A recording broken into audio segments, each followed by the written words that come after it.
जी नमस्कार दोस्तों, मैं सत्य मिश्रा और आप देख रहे हैं टीची लर्नर्स का यूट्यूब चैनल। जिन भी भाई बहनों दोस्तों का 7 जुलाई को सीटेट की परीक्षा है, उनके लिए दोस्तों हिंदी में क्या क्या पढ़ना है और अंतिम समय है दोस्तों। अब आपके पास 1 वीक से भी कम समय आपके पास बचा हुआ है और इसमें अब हिंदी में आप कौन कौन सी टॉपिक जो है उस पर ज़्यादा फोकस करिए। और गद्यांश पद्यांश में आपको व्याकरण से रिलेटेड क्या चीज़ें पढ़नी है, तो इन सब के बारे में यहाँ पे चर्चा करेंगे दोस्तों। और ताकि आप जो है हिंदी में पूरा के पूरा नंबर जो है वो ला सकें। 30 में 30 नंबर लाने की बात यहाँ पे की जाएगी, ठीक है। तो चलिए सबसे पहले मैं आपको बात करता हूँ कि आपकी हिंदी में दोस्तों सबको पता है कि हिंदी में 15 नंबर के आपके गद्य और पद्य पूछे जाते हैं। गद्यांश होता है और आपके पद्यांश होते हैं, ठीक है। कितने नंबर का? 15 नंबर का। वहीं 15 नंबर का पेडागोजी पूछा जाता है। क्या दोस्तों? पेडागोजी आपके एग्जाम में पूछा जाता है। और हम पेडागोजी किस तरीके से सॉल्व करेंगे, इसके लिए हम यहाँ पे एक ट्रिक आपको यहाँ पे ट्रिक के बारे में बताएंगे कि ट्रिक जो है आपको किस तरीके से पेडागोजी में इस्तेमाल करना है।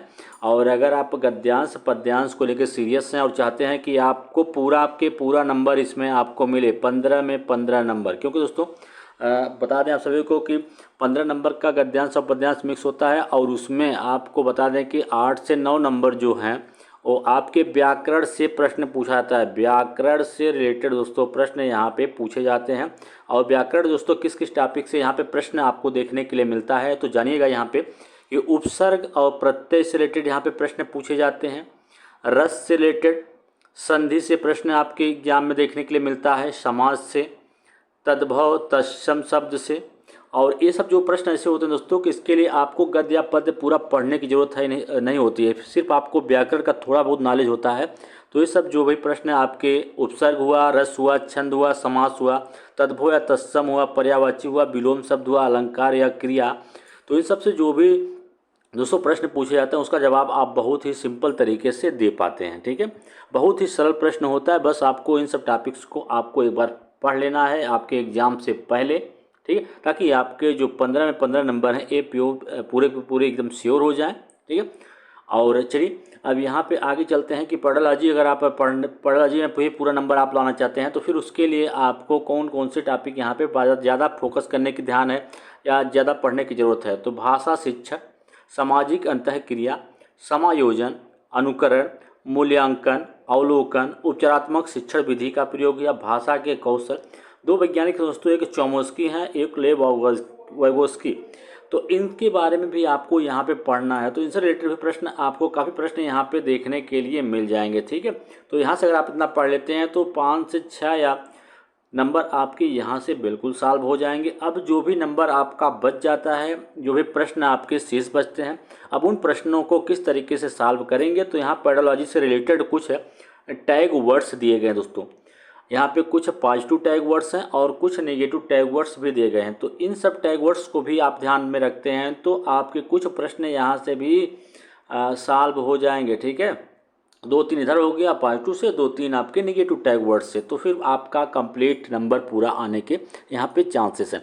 तो यहाँ पे दृश्य श्रव्य सामग्री वर्ड अगर आपको दिखे तो पॉजिटिव टैग वर्ड्स, बच्चे को प्रेरित करना, पॉजिटिव टैग वर्ड्स, सक्रिय रहना, बच्चा सक्रिय है तो पॉजिटिव, सम्मान देना, बढ़ावा देना, महत्व देना, प्रोत्साहन देना, क्रियाशील, विविधता विभिन्नता, त्रुटियां, करके सीखना, दैनिक जीवन से जोड़ना, समावेशी शिक्षा, प्रिंट समृद्ध माहौल, सामाजिक सांस्कृतिक प्रवेश, ये सभी क्या दोस्तों पॉजिटिव टैग वर्ड्स हैं। इन सब का इस्तेमाल दोस्तों किस तरीके से करना है, जब आपका प्रश्न जो है वो पॉजिटिव रहे और तब उससे रिलेटेड आपको यही सब पॉजिटिव टैग वर्ड्स आपको सर्च करना है। जिस ऑप्शन में इसमें से कोई भी टैग वर्ड्स आपको दिख जाए तो फिर आप उस ऑप्शन को बिल्कुल सही कर दीजिए। जब आपका पॉजिटिव प्रश्न रहेगा तो पॉजिटिव टैग वर्ड्स आपको खोजना है, वो भी किस में, ऑप्शन में, ठीक है। जो भी ऑप्शन दिए रहते हैं कि 4 ऑप्शन दिया रहता है कि एक प्रश्न के 4 ऑप्शन रहते हैं, तो प्रश्न अगर आपका पॉजिटिव है तो फिर उससे रिलेटेड आपको पॉजिटिव ऑप्शन भी खोजने की ज़रूरत है, ठीक है। तो ये सभी क्या है, पॉजिटिव टैग वर्ड्स हैं। जिस ऑप्शन में दिखें उस पर आपको टिक कर देना है और OMR शीट में उसी प्रश्न को गोला करना है। आगे रही बात, अब यहाँ पे दोस्तों कुछ नेगेटिव टैग वर्ड्स हैं। तो जैसे आपके प्रश्न में ऑप्शन में देखिए केवल, मात्र, ही, ये सब क्या है, नेगेटिव हैं।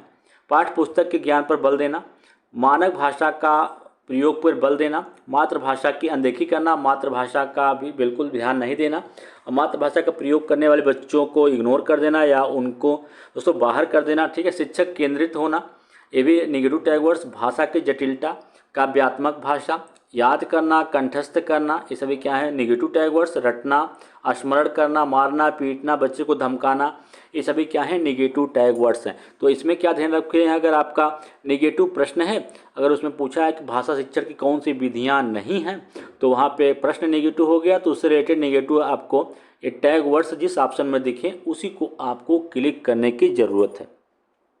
दोस्तों एक बात और कहेंगे यहाँ पे, और अगर आप दोस्तों OMR सीट में फिल करने में, अगर OMR सीट फिल करने में आप गलती कर देंगे तो फिर दोस्तों आप जो है सारा प्रश्न सही करने के बाद भी आप परीक्षा में फेल हो जाएंगे। तो बिल्कुल आपको काफ़ी चीज़ों का ध्यान में रखने की ज़रूरत है। और अगर आप पेपर देने जाएँ तो सबसे पहली चीज़ जो आपको ध्यान में देने की ज़रूरत है, आप पूरा प्रश्न पढ़ते हैं तो उसमें से जब ऑप्शन आप पढ़ते हैं तो उसमें से एक ऑप्शन आपका माइंड जो है क्लिक करता है कि यही ऑप्शन बिल्कुल सही होगा। फिर आप दोस्तों उस पर टिक तो कर देते हैं, फिर दोबारा से जब आप रिटर्न आते हैं गोला करने के लिए तो आप उस ऑप्शन के बजाय उसको काट के दूसरे ऑप्शन को एक बार दूसरे ऑप्शन पर क्लिक करके उसको गोला कर देते हैं, ठीक है। फिर घर आते हैं तो मैच कराते हैं, तो जो ऑप्शन आप पहले क्लिक किए रहते हैं वो बिल्कुल सही रहता है। तो बिल्कुल जब आपका माइंड किसी भी ऑप्शन पे क्लिक करे कि यही इसका जवाब होगा तो बिल्कुल आप उसी को गोला करके आइएगा, ठीक है। इस चीज़ से कि गलती से बचेंगे तो काफ़ी नंबर आपके यहाँ पे भी सेफ हो जाएंगे। तो इन सब गलतियों से दोस्तों आपको बचना है। और OMR सीट को पूरी तरीके से दोस्तों एक एक चीज़ का जांच करना है और सही तरीके से आपको OMR सीट जो है भरना है।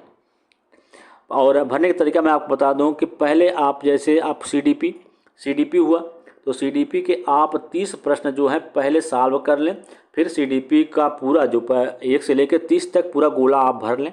फिर उसके बाद जो आपका नेक्स्ट सब्जेक्ट है मैथ को भरें, या मैथ को छोड़ दें पूरा। फिर EVS अगर कर रहे हैं तो EVS पूरा कर लें, तो EVS का पूरा गोला कर लें, और हिंदी का पूरा गोला कर लें जो आपकी लैंग्वेज है। तो इस तरीके से आप जो है इसमें ध्यान देने की ज़रूरत है। वही अगर हम लैंग्वेज की बात करें कि लैंग्वेज जो है आपको किस तरीके से सिलेक्ट करना है, तो लैंग्वेज दोस्तों आपको बता दें कि जो आपका एडमिट कार्ड होता है, एडमिट कार्ड, उसी एडमिट कार्ड में लिखा होता है कि आपके द्वारा फर्स्ट लैंग्वेज के रूप में क्या सेलेक्ट किया गया है और सेकंड लैंग्वेज के रूप में क्या आपने सेलेक्ट किया है, ठीक है। तो फॉर्म भरते समय सारी जानकारी आपसे मांगी जाती है, तो उसी समय आप जो फिल करते हैं वही आपके एडमिट कार्ड में रहता है। तो अब भैया आप फर्स्ट लैंग्वेज के रूप में आपने हिंदी सेलेक्ट किया है, तो 91 से लेके 120 प्रश्न जो होते हैं वो हिंदी के होते हैं।